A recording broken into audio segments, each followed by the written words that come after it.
ఎప్పుడెప్పుడా అని ఎదురు చూస్తున్న కేబినెట్ విస్తరణకు కౌంట్ డౌన్ స్టార్ట్ అయింది.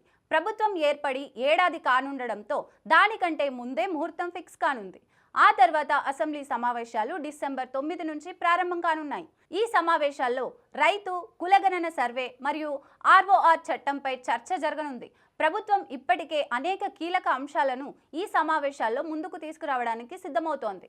డిసెంబర్ 7తో రేవంత్ రెడ్డి ప్రభుత్వం తన పదవి కాలం ఏడాది పూర్తి చేయనుంది. ఈ సందర్భంగా మంత్రివర్గ విస్తరణకు గ్రీన్ సిగ్నల్ ఇచ్చే అవకాశాలు కనిపిస్తున్నాయి. మహారాష్ట్ర ఎన్నికల ఫలితాల అనంతరం ఈ ప్రక్రియ వేగం పుంజుకోనుందని తెలుస్తోంది.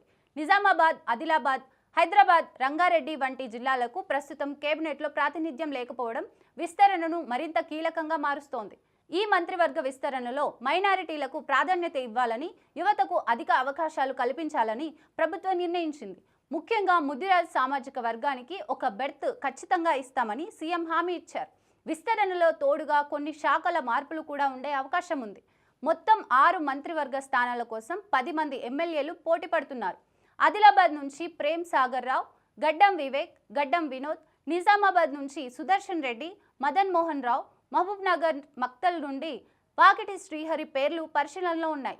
ఎస్టీ కోటాలో బాలు నాయక్, నల్గొండ జిల్లాలో కోమటిరెడ్డి రాజగోపాల్ రెడ్డి బలమైన ఆశావాహులుగా ఉన్నారు. ఇదిలా ఉంటే రాష్ట్రంలో త్వరలోనే పంచాయతీ ఎన్నికలు జరగనున్న నేపథ్యంలో ఆసరా పెన్షన్, రైతు భరోసా వంటి పథకాల అమలుకు ప్రభుత్వం ప్రణాళికలు సిద్ధం చేస్తోంది. ఈ పథకాలు ప్రజల్లో ప్రభుత్వంపై నమ్మకాన్ని పెంచేందుకు దోహదపడతాయని భావిస్తోంది.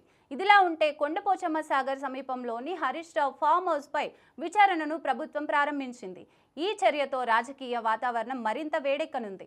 ఇవన్నీ రాష్ట్ర రాజకీయాల్లో ఆసక్తికరంగా మారాయి. డిసెంబర్ సమావేశాలు, మంత్రివర్గ విస్తరణపై అందరి ఫోకస్ ఉంది.